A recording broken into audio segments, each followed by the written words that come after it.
Hello, welcome back to my channel. Today I'm going to be doing my monthly wrap-up for March. I read 7 books this month. Not a great reading month for me, I'm not gonna lie. But remember last month when I said my goal is to read 10 after I read 8? That was funny. That was something. And then I remember how I read 21 books in January. That was nice.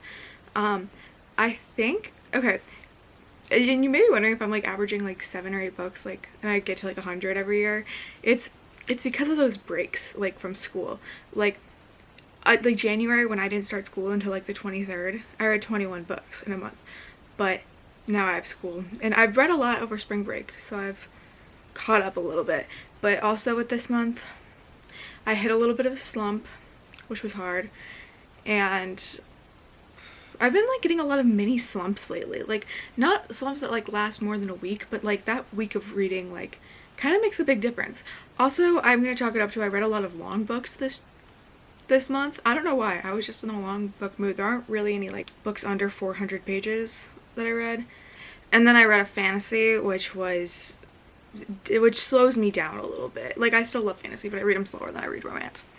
Also, another problem, it wasn't a slump that like I didn't feel like reading. It was just like a slump where it felt like I was just reading words on a page for a while. Like, I just didn't care. Like, it wasn't a bad story. It just, I was very aware of the fact that I was reading. Anyway, let's just get right on into it.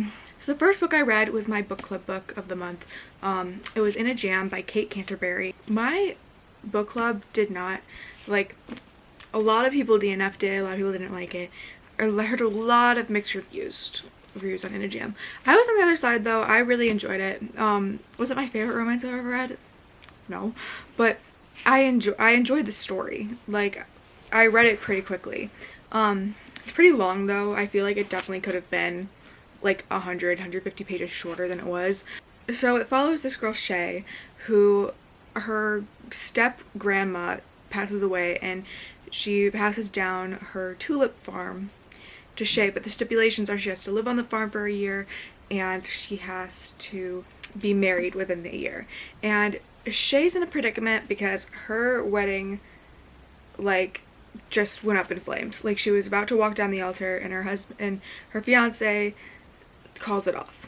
And so now she's like, well, you know, I don't really have anything else to do, so I might as well go like live on the farm for a little bit, like, you know, like make the most out of it. She just wanted to get out of town, but she didn't really expect to get married.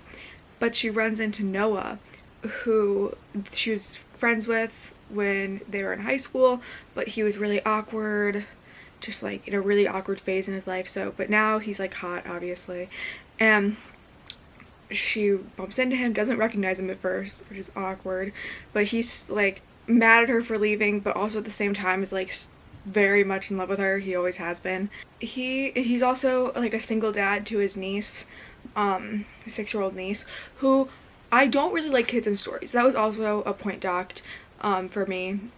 She wasn't not the worst kid I've ever read, but definitely not the best.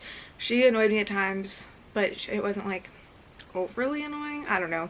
She was kind of funny. She swore a lot. Yeah, overall, I really enjoyed it. I really liked the marriage of convenience trope. That's one of my favorites.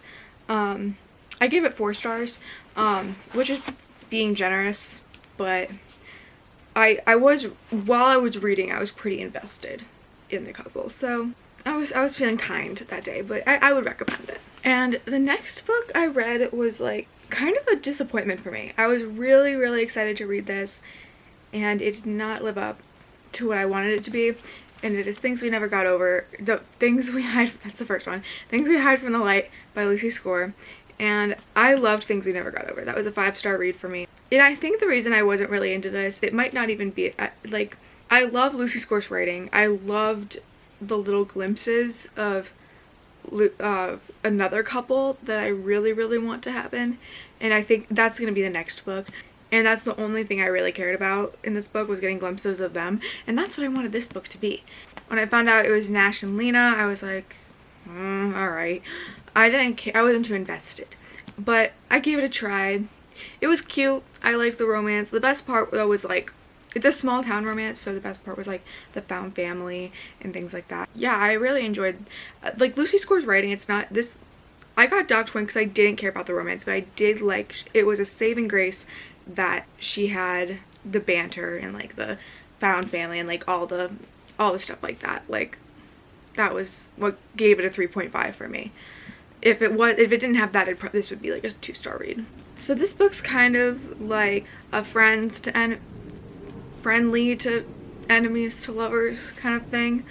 So Lena's from the last book. She was Knox's ex-girlfriend, and Nash is Knox's brother, and Lena's in town for some secret reasons, and Nash is the chief of police, and the reason Lena is there gets in the way of what he's trying to do for his job, and they're bonding, they're great friends.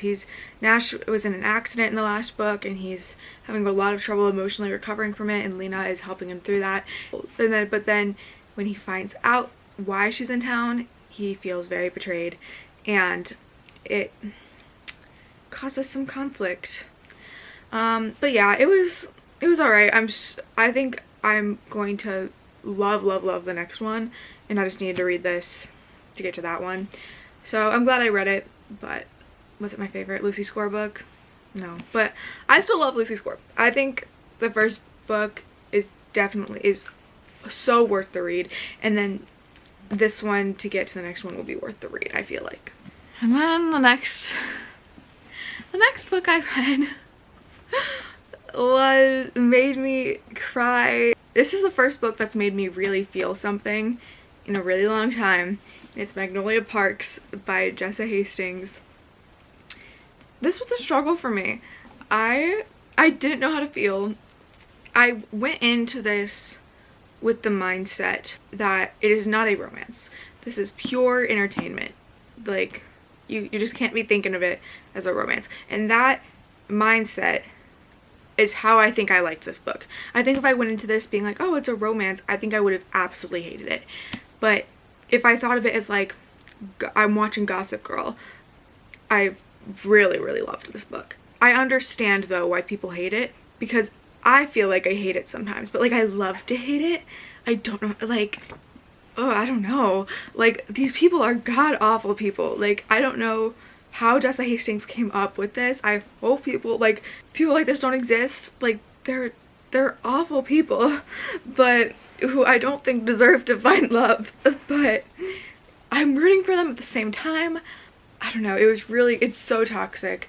No one should be striving for this kind of love in their relationship.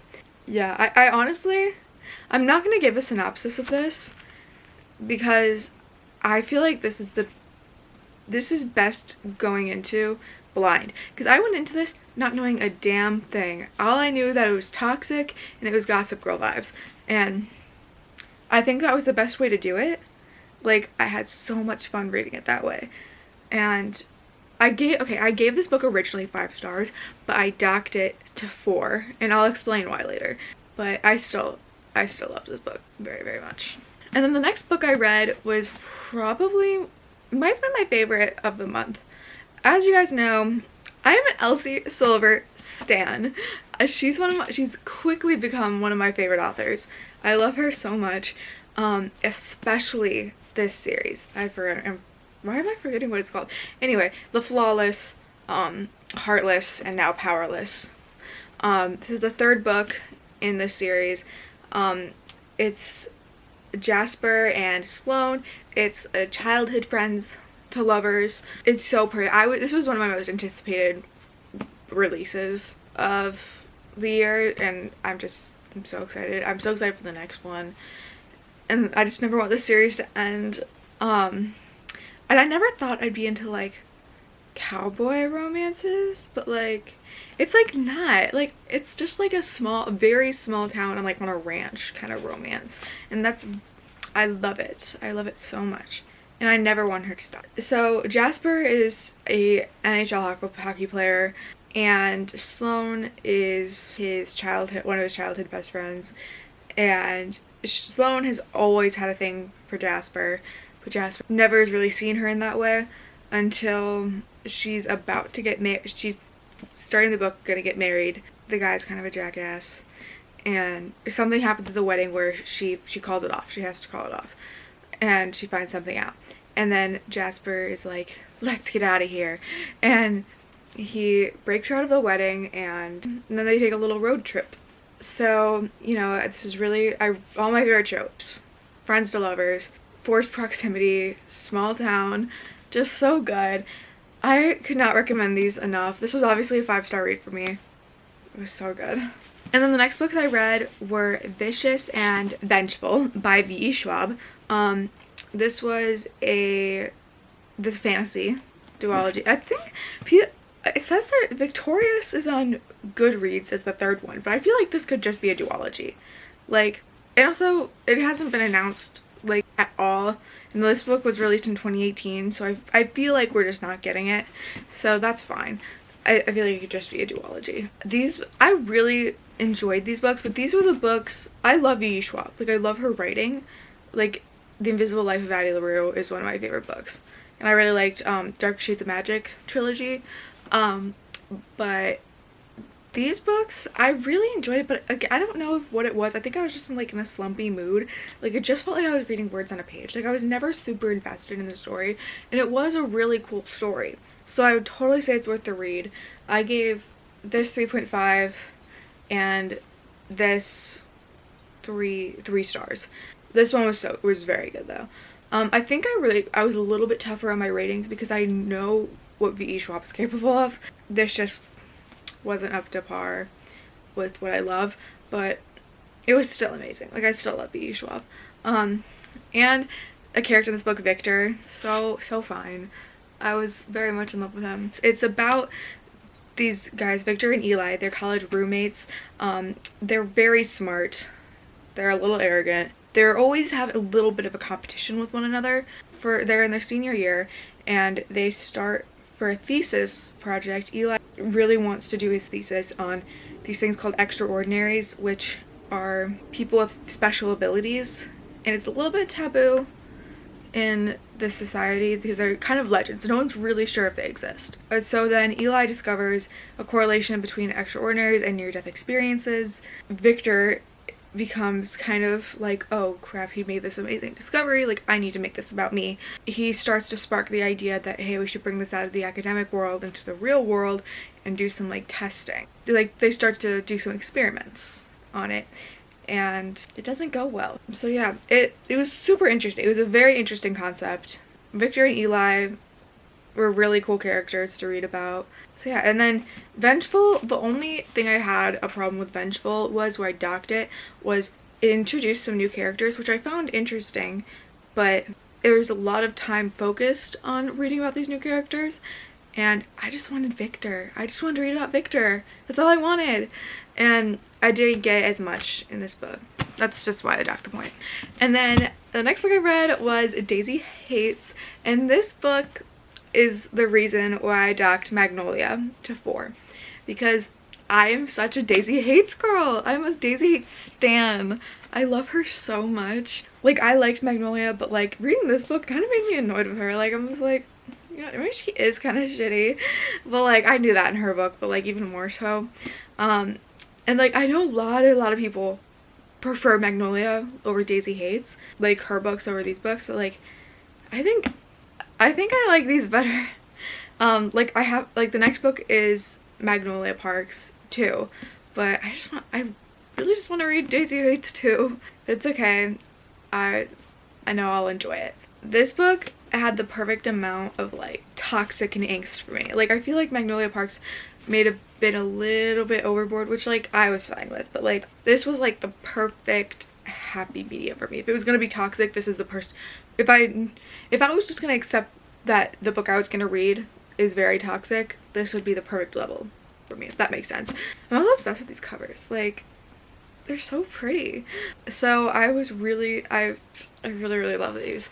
But the only problem with them is that like they get me so agitated and so like obsessed that like I can't stop reading, that I have to like take breaks. Like, I read a few books, like as you can see I read a few books in between this one, and now I'm reading a few books in between this and Magnolia Parks 2, just because like I need to give myself a breather, like, from these books, and do with that information what you will about these books. But like, yeah, I can't imagine reading Magnolia Parks 2 right now without having like a heart attack, really. Like, I just can't emotionally handle it.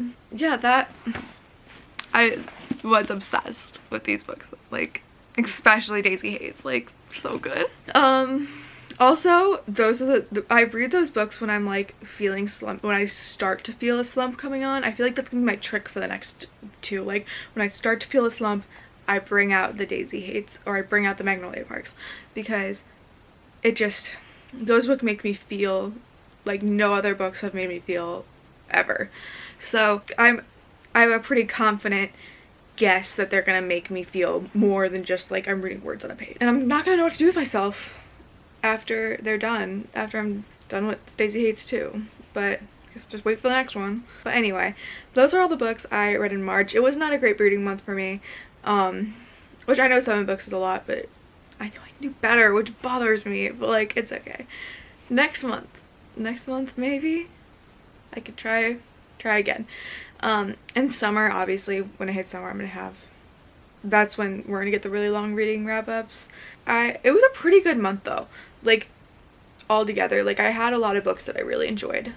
Like, there wasn't any like last month where I was like DNFs or like hated a book, like Tell Me Lies. So yeah, overall I'm glad I had a pretty good month, just not like length wise. Also, as you can see, there was a lot of long books. I need to stop justifying this. Like, I need to stop being like trying to make myself feel better.